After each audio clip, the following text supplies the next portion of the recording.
Trinamool block party অফিসকে ঘিরে রাজনৈতিক উত্তেজনা। আজ পিংলা তৃণমূলের ব্লক পার্টি অফিস থেকে একটি পিস্তল এবং 7টি কার্তুজ উদ্ধার হয়েছে বলে অভিযোগকে কেন্দ্র করেই রাজনৈতিক উত্তেজনা ছড়িয়েছে। এই ঘটনাকে ঘিরে বিজেপির পক্ষ থেকে দাবি করা হয়েছে বিষয়টি নিরপেক্ষ তদন্ত করে দোষীদের বিরুদ্ধে দ্রুত আইনানুগ ব্যবস্থা নিতে হবে। এই সভায় উপস্থিত ছিলেন বিজেপির জেলা সম্পাদক গোবিন্দ দাস এবং মণ্ডল সভাপতি পঞ্চানন জানা।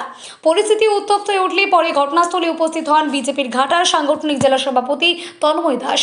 উল্লেখ্য, এই ঘটনার সংশ্লিষ্ট কর্তৃপক্ষের তদন্ত ও সরকারি বক্তব্যের অপেক্ষায় রয়েছে।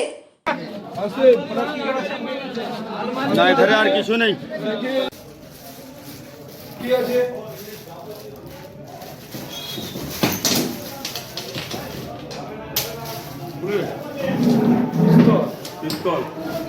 পুলিশকে ডাকুন, প্রশাসনকে ডাকুন, প্রশাসনকে ডাকুন, প্রশাসনকে ডাকুন।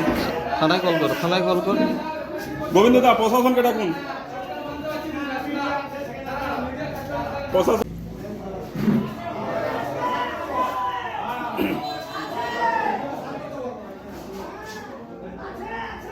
1 2 3 4 5 6 রাউন্ড কার্তুজ সহ সিঙ্গেল শাটারই মনে হয়, 9mm নয় তো। ব্র্যান্ড বুঝে যাবে, ক্যারিটা খুললে বুঝে যাবে। আসুক, থানা স্টাফ বুঝে যাবে। অফিস থেকে বন্দুক, কার্তুজ, সিরিঞ্জ, সাদা থান, পাশাপাশি কীটনাশক ঔষধও উদ্ধার হয়েছে। দেখুন, আমরা অবাক হচ্ছি না। আমরা জানি তৃণমূলের পার্টি অফিস থেকে এগুলোই পাওয়া যাবে। তার কারণ 2021-এ আমাদের কর্মীদের উপরে যেভাবে অত্যাচার করেছিল, 2024-এ পঞ্চায়েত ভোটের পরে যেভাবে অত্যাচার করেছিল সেটা আমরা জানি, ফিল করি। আমাদের অনেক কর্মীরা প্রাণে হারিয়েছে, অনেকে অসুস্থ অবস্থায় দৌড়ে দৌড়ে মারা গেছে। আপনারা হয়তো ভাবছেন যে কেউ মার খেয়ে মারা গেছে, এরকম না। আমাদের অনেক কর্মী এরকম আছে যে তার উপর তৃণমূল টর্চার করেছিল, পার্টি অফিসে এসে তার উপরে কিছু মারধর করেছে। তারপরে 3-4 মাস পরে, 5 মাস পরে, 1 বছর পরে সেই কর্মী সমর্থকরা অসুস্থ হয়ে, কেউ ক্যান্সার হয়ে, কারো হাত পা পচে মারা গেছে। এরকম অনেকেই আছে রেকর্ড, অনেকেই আছে, কিডনি ড্যামেজ হয়ে গেছে।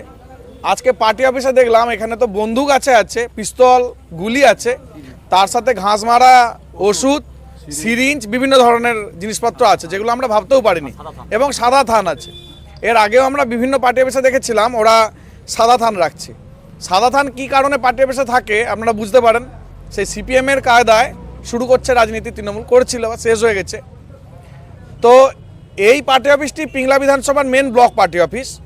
এখানেই শেখ সবিরতি, পিংলা বিধানসভার যিনি ব্লক সভাপতি মালিক ছিলেন তৃণমূলের, এবং অজিত মাইতি বিধায়ক, তারা সবসময় এলে এই পার্টি অফিসেই বসতেন। এটাই ওদের মূল পার্টি অফিস।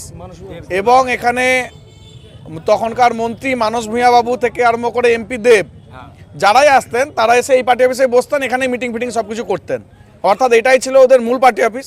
এবং সেই পার্টি অফিস থেকে বন্দুক, পিস্তল, আরও অনেক কিছু, ঘাস মারা বিষ, সিরিঞ্জ, কাঁড়ি সিরিঞ্জ উদ্ধার হয়েছে।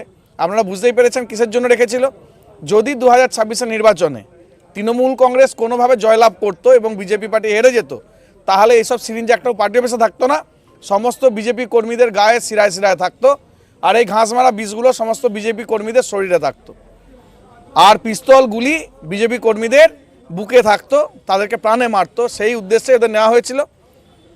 ওদের যে রাজ্যের মালিক অভিষেক বন্দ্যোপাধ্যায় বলেই দিয়েছিল যে খেলা হবে, দেখা হবে, ভোটের পরে দেখা হবে। এবং এখানকার সমস্ত নেতারাই বলেছিল যে ভোটের পরে দেখে নেবে। এই জন্যই হয়তো এরা সব কিছু মজুদ রেখেছিল, যাতে ভোটের পরে আমাদের কর্মী সমর্থক বা বিরোধী যারা করে তাদের উপরে হত্যালীলা চালাতে পারে, তাদেরকে মেরে ফেলতে পারে, বা একদম নির্মূল করে দিতে পারে, শেষ করে দিতে পারে। সেই জন্যই আমাদের ধারণা এগুলো মজুদ রাখা হয়েছিল। আমরা প্রশাসনের দ্বারস্থ হচ্ছি, থানাতে যাচ্ছি, অভিযোগ জানাবো। আশা করব প্রশাসন সঠিকভাবে তদন্ত করে যারা দোষী তাদেরকে শাস্তি দেবে, এই কামনা করেই আমরা প্রশাসনের কাছে যাচ্ছি। তারপর কি হয় দেখি, সেরকম হলে আমরা রাজ্য স্তরে বা কেন্দ্র স্তর পর্যন্ত যাব। কিন্তু এই সব চোর গুন্ডারা, খুনিদের যাতে শাস্তি হয় সেই ব্যবস্থা আমরা করব।